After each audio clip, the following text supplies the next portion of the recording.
दोस्तों, जिस देश का राजा बनियागिरी पे उतर जाए, बनिया बन जाए, तो वहां की प्रजा गरीब हो जाती है, लाचार बेवश हो जाती है। जिस देश का राजा तानाशाह हो जाता है, वहां लोकतंत्र अपने खात्मे पे हो जाता है। आप देखे होंगे एक फकीर प्रधानमंत्रियों का बेटा पोता, ईश्वर ने सारे वैभव दिए, सब कुछ दिए।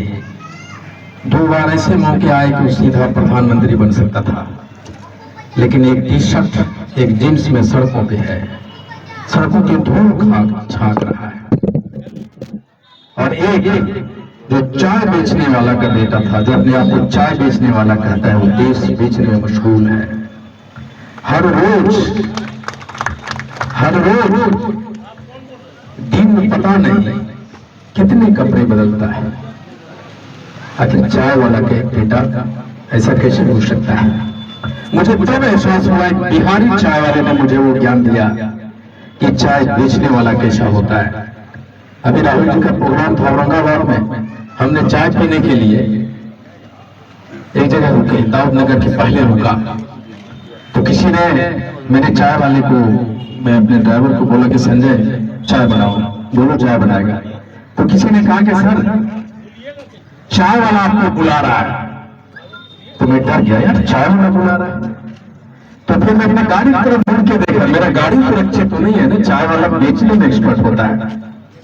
हमने उन्होंने कहा कि भाई चाय वाले से मुझे बहुत डर लगता है, जो चाय बेचता है उससे बहुत डर लगता है, तो बिहारी चाय वाला क्या बोलता है। और हम लोग चाय नहीं बेचते सर, हम चाय पिलाते हैं। जो चाय बेचेगा वो देश बेचेगा, जो चाय पिलाएगा वो जनमानस के साथ बना रहेगा। दोस्तों, मेरे पिताजी एक राजमिस्त्री थे, राजमिस्त्री का बेटा हूं। मुझे लोग कहता है, मेरे जो साथ चलने वाले, कि सर आप प्रोटेक्शन नहीं लेते, आप बॉडी गार्ड नहीं लेते।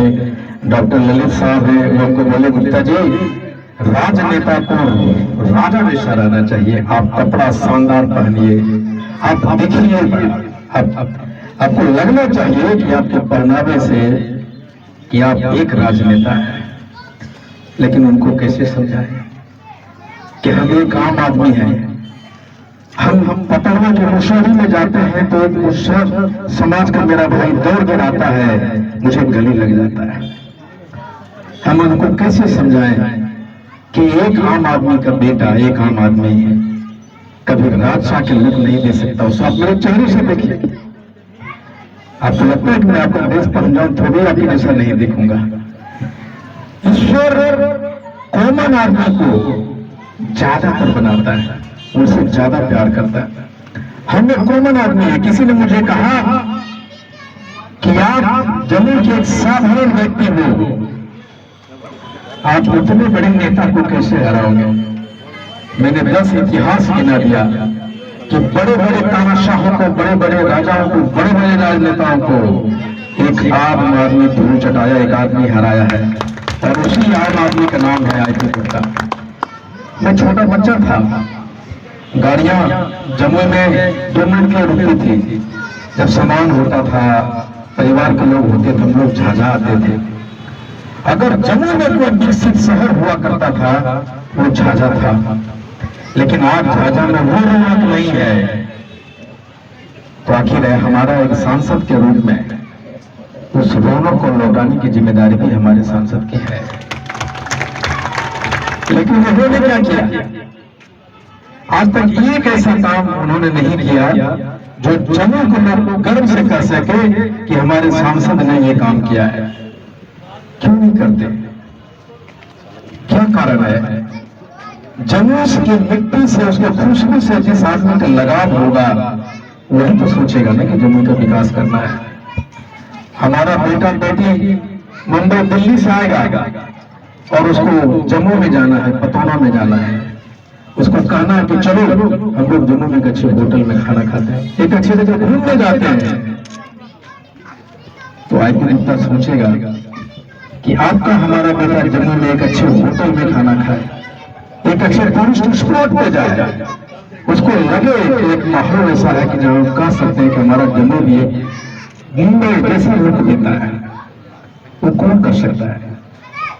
हमारे आप में झाझा का कोई भी आदमी झाझा से जितना प्यार कर सकता है, विश्वास कीजिए बरहट का आदमी झाझा से उतना प्यार नहीं कर सकता है।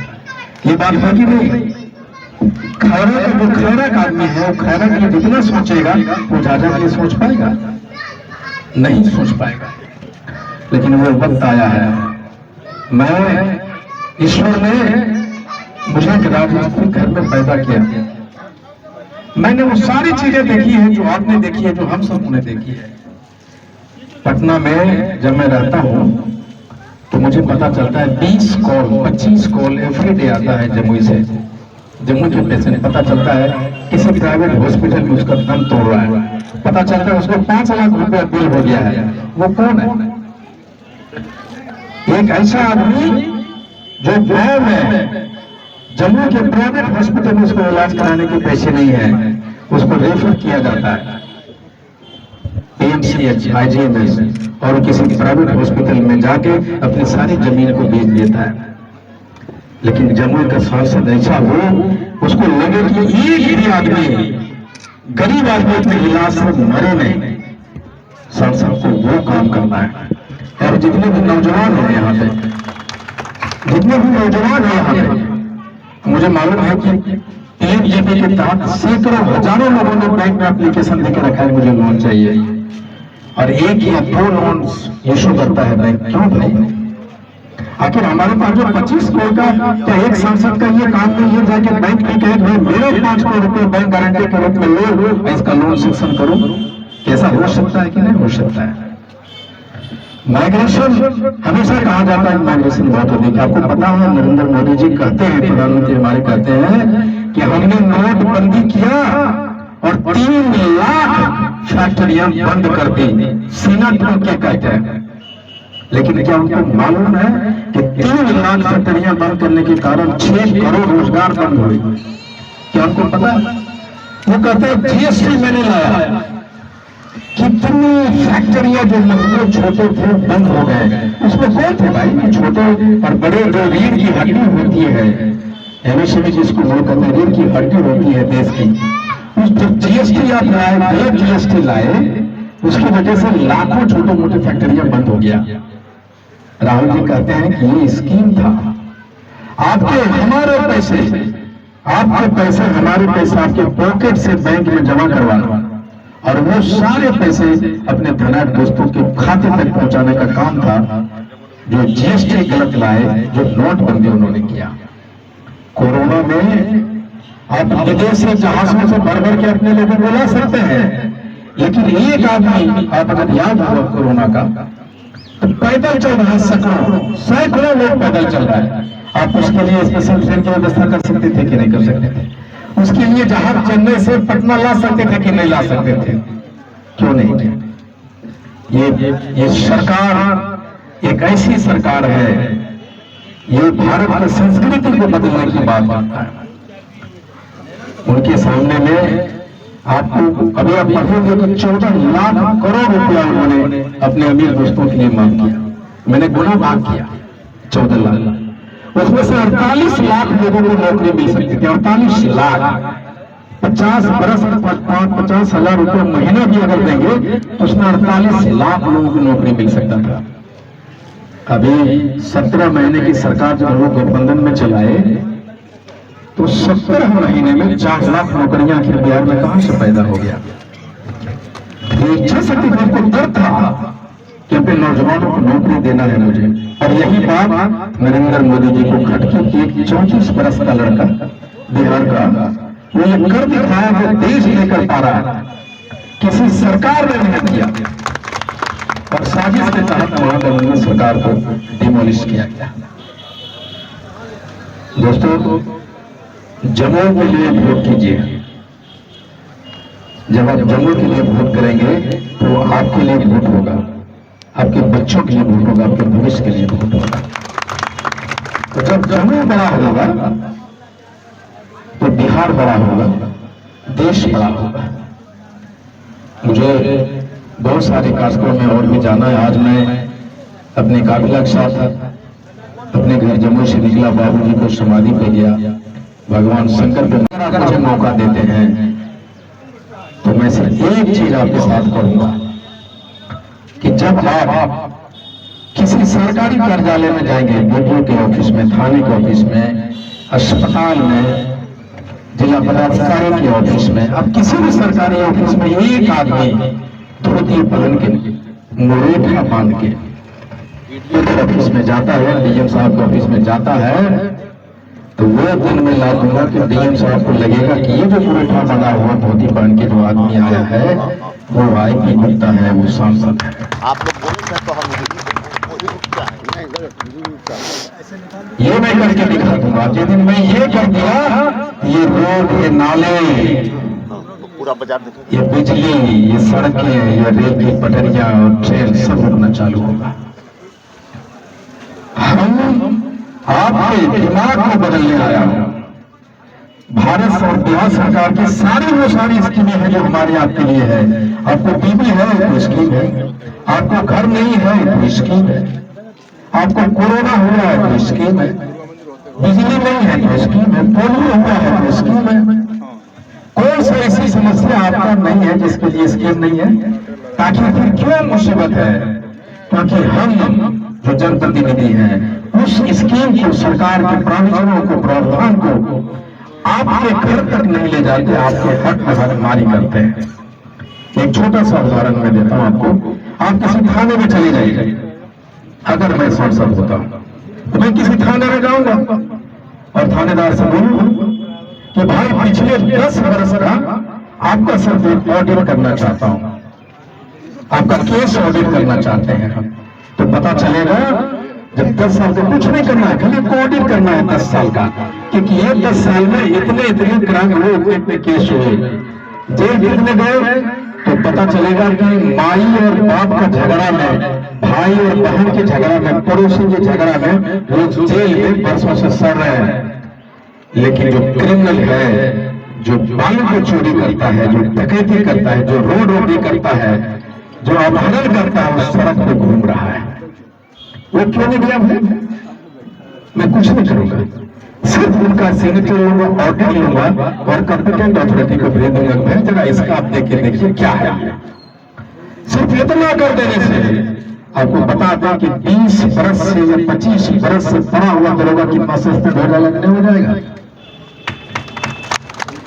हम उसको नहीं बुलाने जाएंगे कि थाने में आएंगे, हम ऑडिट करेंगे। किसी दलित के बस्ती में, किसी शहर में आप जाइए जरूर, आप देखिएगा कि सारी तार की बारें जो मैं 1991 में देखता था वही बारें आज भी है, आज नहीं बदल सका। जमुई आप कभी रौनक हुआ करता था पुरानी बाजार, आज मृत प्राय जैसा हो गया। ऐसा क्यों? कल हमारा महाराष्ट्र में मृत प्राय हो जाएगा। इसका मतलब है वो सड़कें वही है। क्यों भाई? हम डिस्ट्रिक्ट हो गए, 91 से लेकर 25, 30, 40 बरस हो गया, कितने सांसद आ गए चले गए, बदला तो नहीं वो चीज, इसलिए नहीं बदला। उनको काम करने में नहीं आता है या काम करने की इच्छा नहीं है, इस धरती से लगाव नहीं है। इसलिए मैं कहता हूँ हम पूजा घर में पूजा करके आया हूँ, मंदिर पे गया, पंडित जी ने वो लगाया। आप मेरे घर जाए, वहां भी पूजा है, वहां भी मंदिर है। भारत का नंबर 1 लोकसभा क्षेत्र बनेगा। मैं एमपी बनने के बाद हो सके आपके पास कम देखूंगा, लेकिन मैं आपके लिए कभी यहाँ तो कभी वहां, कभी यहाँ कभी वहां दौड़ता फिरूंगा और वो दिखाऊंगा कि 25 करोड़ नहीं 50,000 करोड़ पैसे जब उनको मिलता है वो सुनिश्चित करूंगा। अब मैं बता दूं आखिर कैसे होगा ये संभव 50 करोड़। क्या करूंगा मैं कि अगर एक एमपी एक हवाई जहाज लेता है दिल्ली से और जाता है अमेरिका, बिल गेट से मिलता है, वैसे बहुत बड़े हस्ती उसमें मिलता है। और मैं कहता हूं भाई हमारा एक क्षेत्र है जहां कैंसर का, एड्स का इतने पेशेंट है, भाई उस गांव को आप गोद ले लीजिए, उसके लिए क्या है? और सारी चीजें संभव हो गई। एक मॉडल गेटवे ऑफ इंडिया बनेगा लोकसभा, ये वादा मैं आपसे कर सकता हूँ। और आप किसी भी समय अगर मैं सांसद बनता होगा, किसी से मेरे घर जा सकते हैं कि नहीं जा सकते हैं। इसलिए अपने जनों के लिए, अपने बेटे के लिए, अपने परिवार के लिए वोट कीजिए, उसको चुनिए और एक नीति को तोड़िए कि जमुई का बेटा भी पार्लियामेंट जा सकता है। ये चारागांव में एक आप आए, चले और चले गए। इसलिए आपने मुझे मेरे लिए इतना वक्त निकाला, बहुत बहुत धन्यवाद।